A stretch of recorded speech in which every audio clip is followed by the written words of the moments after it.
Aduh, Masya Allah, kembali lagi di program Hikmah Kisah. Dan kali ini kita bakalan ngebahas tentang, tadi kan udah tuh di segmen awal kita ngebahas tentang jagalah hati. Pokoknya gak boleh sombong, gak boleh iri, gak boleh dengki, dan apapun jenis penyakit hati lainnya gitu. Penyakit hati itu bukan hati secara fisik ya gitu.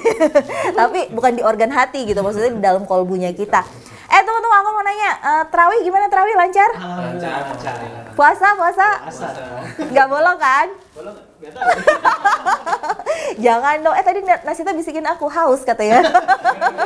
Enggak mau bercanda. Ya udah kalau kayak gitu, karena Nasita tadi udah bilang kan udah mau berkisah tentang jagalah hati ya. Ya udah kalau kayak gitu, ini dia kisah dari Nasita. Assalamualaikum teman-teman. Hari ini aku mau dongeng tentang jagalah hati. Nih ya, banyak orang yang karena piawai mengelola hatinya dengan baik, ia kemudian beruntung menjadi ahli surga. Bagaimana tidak? Surga hanya boleh ditempati oleh orang-orang yang hatinya bersih dari iri, dengki, dan tidak kotor. Kerjenihan hatinya merupakan barometer keimanan seseorang. Bagaimana orang itu bisa mengolah perasaan jengkel menjadi hilang. Perasaan iri dengan apa yang diberikan Allah kepada orang lain, kemudian ia olah menjadi ikhlas terhadap apa saja yang diberikan Allah. Bagaimana pula ia mengelola hati dari menduga buruk atau suudzon dirubah menjadi husnuzon.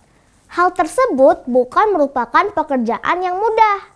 Tidak heran apabila ada salah seorang sahabat Ansor yang mendapat nasihat dari Rasulullah Shallallahu Alaihi Wasallam, bukan karena amalnya yang tampak kasat matanya, namun karena pekerjaan olah batin yang berhasil ia jalankan.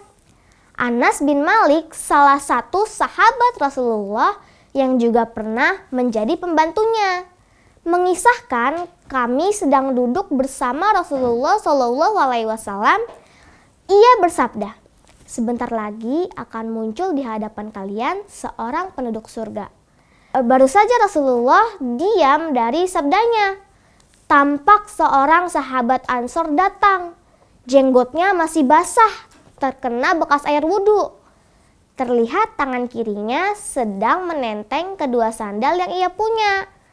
Keesokan harinya, Nabi Muhammad SAW kembali mengatakan satu hal yang sama persis dengan yang kemarin. Dan muncul kembali orang yang ciri-ciri sama seperti kemarin. Hal yang sama persis seperti ini kembali berulang hingga pada hari yang ketiga.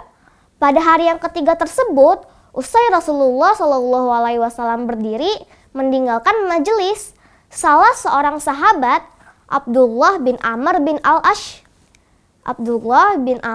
Al-Ash membututi orang tersebut, lalu berkata kepadanya, aku sedang punya masalah dengan ayahku, dan aku bersumpah untuk tidak masuk ke rumahnya selama 3 hari. Bolehkah aku menginap di rumahmu sampai 3 hari? Oh, silahkan, jawab lelaki yang dipastikan Rasulullah akan masuk surga. Abdullah bin Amr bin Al-Ash kemudian menginap di rumah lelaki tersebut selama 3 malam. Ia sama sekali tidak melihat sang tuan rumah mengerjakan sholat malam. Hanya saja jika ia sedang terjaga di malam hari dan berbolak-balik di tempat tidur, maka ia hanya tampak berzikir kepada Allah dan bertakbir sampai ia bangun untuk menjalankan ibadah sholat subuh. Dalam kisah yang disampaikan Abdullah, ia menyebutkan tidak ada yang istimewa dari lelaki tadi.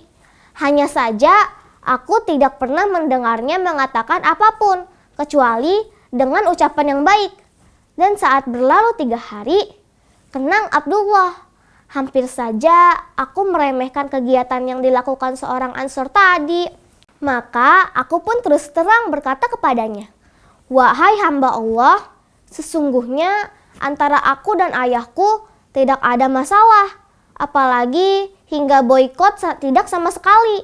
Tapi aku mendengar Rasulullah SAW berkata, hingga sebanyak 3 kali akan muncul di hadapan kalian seorang penduduk surga. Lantas engkaulah yang tiba-tiba datang. Hal itu mendorong aku untuk menginap bersamamu supaya aku bisa melihat apa saja amalanmu. Dengan begitu, aku bisa menirunya. Namun, aku justru tidak melihat dirimu melakukan banyak beramal. Sebenarnya amalan apa yang mengantarkanmu hingga pada derajat sebagaimana sabda Nabi SAW bahwa kamu min ahlil jannah? Lelaki ini menjawab, tidak ada yang istimewa kecuali amalanku yang sebagaimana telah kamu lihat. Dalam hadis tersebut, Anas bin Malik melanjutkan riwayatnya. Abdullah lalu mengatakan, saat aku beranjak pergi, maka ia pun memanggilku dan berkata, amalanku hanyalah yang engkau lihat. Hanya saja aku tidak menemukan perasaan dengki dalam hatiku kepada seorang muslim pun, dan aku tidak pernah hasad kepada seorang pun atas kebaikan yang Allah berikan kepadanya. Mendapat jawaban memuaskan ini, Abdullah menimpali, nah, inilah amalan yang mengantarkan engkau menjadi penduduk surga. Dan inilah yang kami tidak mampu. Itu dia teman-teman, cerita tentang jagalah hati. Masya Allah, tuh kan kita jadi tahu kan gimana pentingnya. Bayangin deh, bukan hanya gara-gara, tapi kalau kita bisa belajar untuk tidak dengki, tidak hasad, tidak iri, tidak sombong, dan selalu bersyukur nih atas apa yang Allah berikan, jaminannya surga loh, Masya Allah. Keren ya? Keren. Dan semoga kita bisa ya. Amin. Kita harus bisa mengaplikasikannya. Ya udah deh, kalau kayak gitu, ini kan udah di segmen 2 dan sebentar lagi mau di segmen 3. Nah, Sita tahu kita mau apa? Apa ya? Kita mau minta Kak Pandu sama Kak Alfi nyanyi. Ya udah, kalau kayak gitu, berarti habis ini Kak Pandu sama Kak Alfi bakalan nyanyi. Untuk itu jangan kemana-mana, tetap di program Hikmah Kisah. Ada tiba.